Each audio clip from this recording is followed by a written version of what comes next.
Olá, lindinhas, olá, lindinhos. Uma semana de boas notícias, né? O Inter, afinal de contas, anunciou o Luiz Adriano, anunciou o Nico Hernandes, né? Ambos deverão ser inscritos no Gauchão aí e já tendo condições até mesmo de jogar o Grenal da Arena, né? Enfim, e depois as semifinais e as finais. E dentro disso, falando sobre reforços, eu queria ver com vocês aqui, mostrar para vocês, debater com vocês, analisar junto com os amigos e amigas o seguinte, as primeiras 12 rodadas do Inter no Brasileirão sem Arangues, sem Valência e sem Gabriel. A tendência é que os três voltem em julho, não melhor. Arangues e Ener Valencia estreando dia 2 de julho na 13ª rodada do Brasileirão contra o Cruzeiro no Beira-Rio e o Gabriel voltando ao longo do mês aí. Então eu queria projetar com vocês essas 12 primeiras rodadas de Brasileiro, além da Libertadores, é claro, mas a gente não consegue projetar ainda a fase de grupos, porque ela começa dia 4 de abril, aniversário do Inter, 114 anos por sinal, e vai até o dia 29 de junho. Ou seja, essa turma aí, esse trio importantíssimo para o Inter, não poderá jogar a fase de grupos da Libertadores. Então, como a gente não tem tabela nem adversários ainda, né, da Libertadores, vamos de Brasileiro, que pelo menos a gente já sabe datas e adversários, né, adversários conhecidos já. Vamos lá então? Essa pequena análise, digamos, realista e otimista, não sem ser ufanista, mas também sem ser pessimista, né? Eu acho que tentei fazer uma coisa equilibrada pelo menos. Então vamos lá, vamos ver o que vocês acham. O Inter estreia fora de casa contra o Fortaleza, tá? Aqui eu coloquei um ponto, pelo seguinte, o Inter, se fosse desinteressado querendo derrubar técnico, seria goleado pelo Fortaleza. Não é o caso. O Fortaleza possivelmente estará envolvido na Libertadores também, porque eu duvido que caia para o Deportivo Maldonado do Uruguai e depois não siga adiante nas outras fases da pré-Libertadores. Então, estou considerando o Fortaleza aqui na Libertadores também. Então, o Fortaleza vai ter que preservar a gente. Se o Inter preserva, o Fortaleza também vai ter que preservar. Então, aqui eu coloquei um ponto, tá? Um ponto do empate. Depois o Inter vem para o Beira-Rio jogar contra o Flamengo. Aqui eu coloquei 3 pontos. Aqui, confesso, um pouco de otimismo, porque é aquela coisa, possivelmente jogo de TV aberta, né? Jogo grande, enfim, televisionado, aquela coisa que vocês sabem bem, tem que aparecer, todo mundo se esforça um pouquinho mais. Então eu coloquei 3 pontos contra o Flamengo. O Inter depois segue no Beira-Rio de novo para enfrentar o Goiás.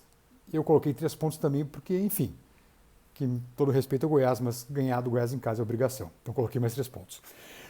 Contra o São Paulo no Morumbi, eu botei derrota. Botei 0 porque, vamos lá, estou tentando botar o pé no chão também, não ser um maluco fanista, mas também não ser pessimista. Mas aqui o Inter nos últimos anos não tem se dado bem lá no Morumbi, né? Vem de derrotas e o São Paulo não está na Libertadores. Então, em tese, está dedicado ao brasileiro. Aqui eu coloquei 0, coloquei como derrota do Inter. Aí depois o Inter volta para o Beira-Rio, para o Atlético Paranaense, né? O nosso querido Atlético, que também está na Libertadores, já, na fase de grupos. Então, acho que se um preservar, outro preserva. Aqui eu coloquei Inter 3 pontos também, porque, enfim, é obrigação de ganhar em casa do Atlético. Coloquei 3 pontos na conta. Depois o Inter vai fora de casa, um jogo emblemático contra Fux, Patrick, Edenilson e Tchatcho Kudê. Eu coloquei um ponto aqui porque o Galo também, creio eu, estará na fase de grupos da Libertadores, né? Empatou com o cara bobo da Venezuela. Na Venezuela por 0-0, enfim, mas em casa agora deve definir o jogo, né? Aliás, o nosso querido Edenilson definiu como achou que nem era um jogo valendo porque o estádio estava vazio, né? Enfim, é o cara bobo. Mas aí coloquei um ponto aqui, enfim, coloquei Inter e Atlético um ponto. Aliás, o Inter, ano passado mesmo, aquele time horroroso, todo errado do Medina, talvez nem devesse ter perdido, né? Teve muita chance até mesmo de marcar no Mineirão. Mas enfim, coloquei um pontinho. Aí vamos para a Arena contra o Grêmio, coloquei um ponto também, porque enfim, o resultado mais conservador possível, né? Um pontinho então contra o Grêmio. Contra o Bahia em casa, o Beira-Rio, 3 pontos. O Bahia tomou uma goleada pro Sport, tomou 6-0 pro Sport. Nossa senhora, com SAF e tudo, nem isso salva, né? Enfim, coloquei 3 pontos pro Inter no Beira-Rio contra o Bahia. Hoje não é chimarrão, é um cafezinho aqui. Pausa dramática pro cafezinho, só um minuto. E vamos em frente. Depois do Bahia, o Inter vai a Vila Belmiro pegar o Santos. Coloquei um ponto.